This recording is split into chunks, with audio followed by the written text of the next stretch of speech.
अस्सलाम वालेकुम नाजरीन, मैं हूं आपका मेज़बान अपने program beauty fire with Chauhan के साथ आपकी खिदमत में हाजिर। जैसा कि आपको पता है, इस प्रोग्राम में हम पाकिस्तान के हुनरमंद को प्रमोट करते हैं। हुनरमंद पाकिस्तान, बहुत सारे आर्टिस्ट, बहुत सारे डॉक्टर्स, बहुत सारे स्टैटिक के लोग और बहुत सारे makeup artist, hair stylist, jewellery designer और इंटीरियर डिज़ाइनर से हम आपको मिलवा चुके हैं और मिलवाते रहेंगे। इसके साथ साथ आपको इस बात का इल्म है कि इस प्रोग्राम में हम बहुत सारा आर्ट प्रमोट करते हैं और बहुत सारे आर्ट प्रमोट करने का मकसद पाकिस्तान के अंदर कितनी ज़्यादा एबिलिटी है, कितनी ज़्यादा क्वालिटीज़ हैं, ये हम अच्छी वेव्स, पॉजिटिव वेव्स दुनिया को दिखाते हैं। बहुत सारे चैनल्स में, बहुत सारे प्रोग्राम्स में हमारे नेगेटिव वेव्स को बहुत ज़्यादा उजागर किया जाता है, जबकि मेरा प्रोग्राम पॉजिटिव वेव्स को लेके जाता है और पाकिस्तान के अंदर कितनी पॉजिटिव वेव्स हैं। अपनी मदद आपके तहत कितने लोग हैं जो काम कर रहे हैं और पाकिस्तान का नाम रोशन कर रहे हैं। इसके साथ साथ पाकिस्तान के अंदर कितनी ज़्यादा लोगों के अंदर हुनर है जो कि बाहर के लोगों को नहीं पता। हम अक्सर बाहर में अपना चेहरा मसक करके दिखाते हैं, लेकिन मेरी कोशिश है एजीएन न्यूज़ के ऊपर कि मैं पाकिस्तान में वो चेहरा बाहर दिखाऊं जो हमारा असल में चेहरा है।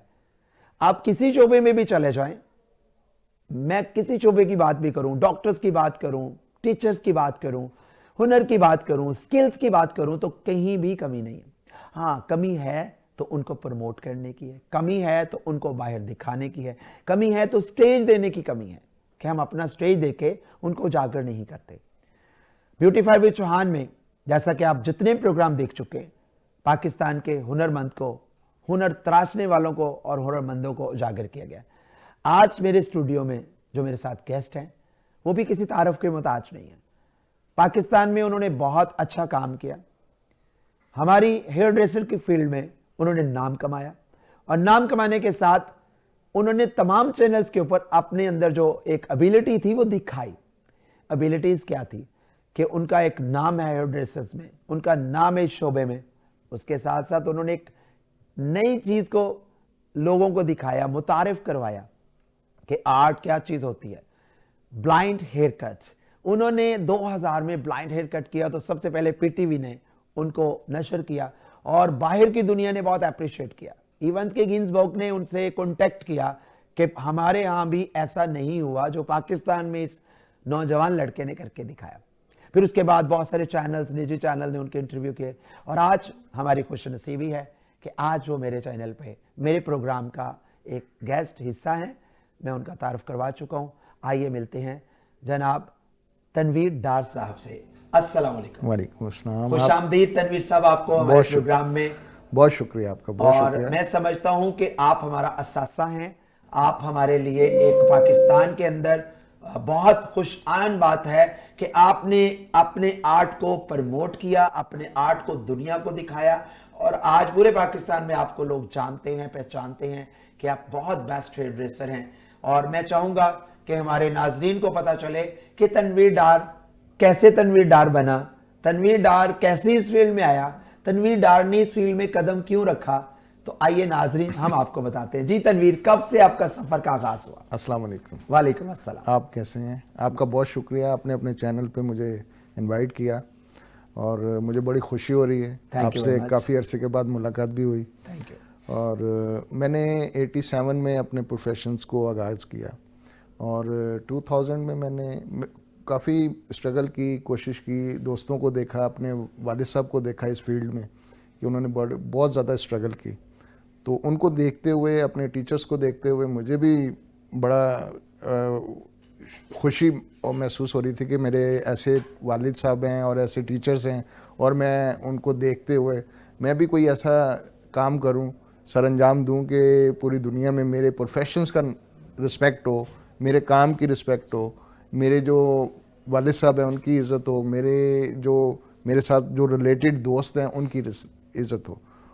बस उन चीज़ों को देखते हुए फिर मैंने कोशिश की कि 2000 में मैंने फिर ब्लाइंड हेयर कट तकरीबन 6 माह की, 1 साल की कोशिश में, जिसमें मुझे काफ़ी प्रॉब्लम्स आई। मेरे दोस्तों ने बहुत मुझे हेल्प की उन्होंने मेरी, क्योंकि जब मैं किसी दोस्त को कहता था कि यार मैंने ब्लाइंड हेयर कट करना, तो कुछ दोस्त उस बात पे एग्री नहीं होते थे कि नहीं यार ये बड़ा मुश्किल काम है हमारा, कोई रिस्क नहीं लेना चाहता रिस्क था नहीं कि लेना भाई चाहता मैं था। कैसे बैठ जाऊं, आंखों हाँ। में पट्टी बांध के तुम कट करोगे, हाँ, मेरा तो तो खराब वो हो जाएगा। फिर मैंने उनको बड़ा कन्विंस किया। कन्विंस करने के बाद कुछ दोस्त मेरे जो बहुत क्लोज थे उन्होंने फिर मुझे कहा कि आप दोनों सब हमारे पे प्रैक्टिस करें। मैंने काफ़ी प्रैक्टिस की। काफ़ी प्रैक्टिस के बाद मुझे मेरी फिंगर्स पे कट भी लगे, ब्लीडिंग भी हुई बहुत ज़्यादा, लेकिन वो बस यानी मुझे, शौक और जुनून था हाँ मैंने कहा था नहीं मेरे कि किसी पाकिस्तान, ना किसी तरह से मैं किसी जगह पे अपनी इस फील्ड का नाम बनाऊं, अब इस फील्ड का और अपने पाकिस्तान का नाम, पाकिस्तान का नाम। बहुत अच्छी बात है। अपने और पाकिस्तान इस का नाम। ब्लाइंड कट में आपने जो है वो कितना अरसे में आपने अबूर हासिल किया? मैंने 1 साल प्रैक्टिस की। 1 साल प्रैक्टिस? 1 साल प्रैक्टिस के बाद फिर मैंने मुख्तलिफ दोस्तों से रब्ता किया मुख्तलिफ चैनल्स पे, लेकिन वो फिर पीटीवी वर्ल्ड वालों ने मुझे कॉल किया तो फिर मैं वहाँ जाके मैंने रिकॉर्डिंग की। ये बहुत बड़ी बात है कि किसी चीज़ का आप ठान लें, एम बना लें और उसके ऊपर फिर अमल पैरा होकर साबित करें कि हम ये काम कर सकते हैं। जिनके इरादे मजबूत होते हैं वो मंजिल पा ही लेते हैं। तो इंशाअल्लाह। ये बहुत बड़ी बात है। आपने वाकई अपनी फील्ड का, अपनी इस शोबे का नाम रोशन किया। तो इसमें आप क्या समझते हैं कि ब्लाइंड हेयर कट में, दूसरी हेयर कट में क्या डिफरेंट आपने पाया, या क्या नाम की वजह से डिफरेंट पाया, पहचान की वजह से डिफरेंट पाया, क्या है? नहीं, वो मेरा बस एक जुनून था कि मैंने अपनी फील्ड में कोई चेंज लेके आना है, कुछ डिफरेंस लाना है। कि मेकअप आर्टिस्ट हैं, हेयर स्टाइलर्स हैं बहुत ज़्यादा, लेकिन मैंने कहा था नहीं, मैंने थोड़ा ऐसा डिफरेंस पाकिस्तान में करना है कि जो पहले कभी ना हुआ, और वो अल्हम्दुलिल्लाह 2000 में ये पाकिस्तान को एजाज़ हासिल है कि पाकिस्तान में फर्स्ट टाइम मैंने ब्लाइंड हेयर कट की। उसके बाद तो बहुत सारे लोगों ने ट्राई भी की होगी, हाँ। बहुत सारे लोगों ने नकल भी मारी होगी, लेकिन ब्रांड की नकल मारी जाती है। जो ब्रांड होता है उसकी फिर नकल, और उसके लिए भी एहसास होता है कि उसकी कोई नकल मार रहा है। ये सिर्फ अल्लाह ताला की तरफ से होता है, और वालिदैन की दुआएं होती हैं, और अपने उस्ताद जो। आपने काम किन से सीखा? किसी इदारे से सीखा, कॉलेज से सीखा, या किसी पर्सनैलिटी से सीखा? ये मैंने जो स्टार्ट किया था वो अपने वालिद साहब से, उन्होंने मुझे अपने वालिद साहब, हाँ, उनको देखते हुए, यानी पहले टीचर आपके वालिद साहब? मेरे वालिद साहब थे। फिर उसके बाद फिर मुझे कॉलेज है हमारे पाकिस्तान लेवल पे, तो वहाँ मैंने ज्वाइन किया 91 में। तो वहाँ से फिर मैंने सर्टिफिकेट हासिल किया। उसके बाद फिर आहिस्ता फिर चलते गए।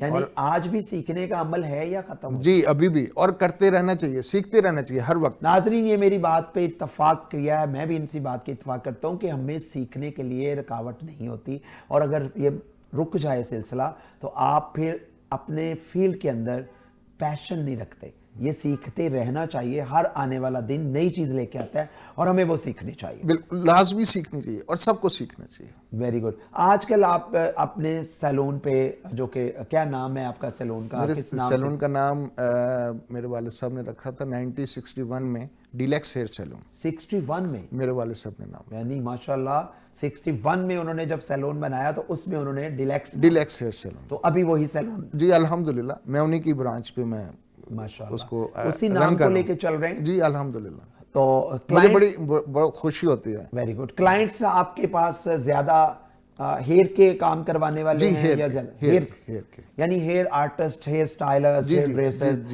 इसका तरह कह सकते हैं कि आप उसमें ज्यादा काम कर रहे हैं? Very good. तो आप मुझे बताएंगे कि आपने कोई ट्रेनिंग के बाद, अपने बाद भी कोई ऐसा जानशीन बना रहे हैं, सिखा रहे हैं, या आपके साथ साथ कोई शाना बशाना चलने वाले लोग हैं? बहुत स्टूडेंट हैं और वो रन कर रहे हैं, सीख रहे हैं मुझसे, और अल्हम्दुलिल्लाह। यानी सीखने का सिलसिला है, जी, क्योंकि ये तो मेरा ख्याल है सिलसिला होना चाहिए, ताकि आपके बाद बहुत सारे लोग नाम जिंदा रखें। जी अल्हम्दुलिल्लाह, होना चाहिए, लाजमी, ये जरूरी है। नाज़रीन, जैसा कि आपको पता है कि हम आर्ट को प्रमोट करते हैं, और आर्ट किसी की मेरास नहीं है, ये खुदादाद सलाहियत होती है। और फिर उस बंदे को जब पता चलता है कि ये खुदादाद सलाहियत मुझ में है और उससे पहचान हो जाए, तो वो फिर उसको पॉलिश करता है, उसको निखारता है, और जब निखारता है तो दुनिया में उसका नाम होता है। ये काम जिस तरह मैंने आपको बताया, ये इसी तरह ही जितनी हमारे पाकिस्तान में इस फील्ड को फ़रोग मिल रहा है, इस फील्ड को तरक्की मिल रही है, वो एक बंदे का काम नहीं, बहुत सारे लोगों का हिस्सा है, बहुत सारे लोगों की मेहनत है, बहुत सारे लोगों की कोशिश है, जिसमें कॉस्मेटिक की दुनिया के लोगों का बहुत बड़ा हाथ है हमारे साथ इस फील्ड के अंदर। इसको तरक्की देने में, इसकी बहुत ज़्यादा जिद्दत लाने में बहुत सारी कंपनियों ने हमें प्रमोट किया और प्रमोट कर रहे हैं। अगर ये ना हो तो शायद इस शोबे को ब्रेक लग जाती। जैसा कि आज हम जिस प्रोग्राम में बैठे हुए, लॉरेज कंपनी और एफएफ जो कि हमें इस प्रोग्राम का हिस्सा है, उन्होंने हमेशा की तरह आज भी आपके लिए एक अनाउंसमेंट्स की हुई है कि जो 40,000 वाला पूरा पैकेज लेता है वो ओनली 30,000 में आपको ऑर्डर होगा, और इसके साथ 10,000 वाला एफएफ का प्रोफेशनल किट जो है जिसमें 50 के करीब फेशियल्स हो जाते हैं, वो आपको बिल्कुल फ्री है गिफ्ट हैम्पर। यानी 40,000 का सामान ओनली 30,000 में, और साथ 10,000 का आपको गिफ्ट एक एफएफ का पूरा सेट मिलेगा। जो नंबर स्क्रीन पे चल रहे हैं आप उस पे कांटेक्ट करें और अपना ऑर्डर बुक करवाएं और 10,000 वाला फौरी तौर पे गिफ्ट हैम्पर वसूल करें।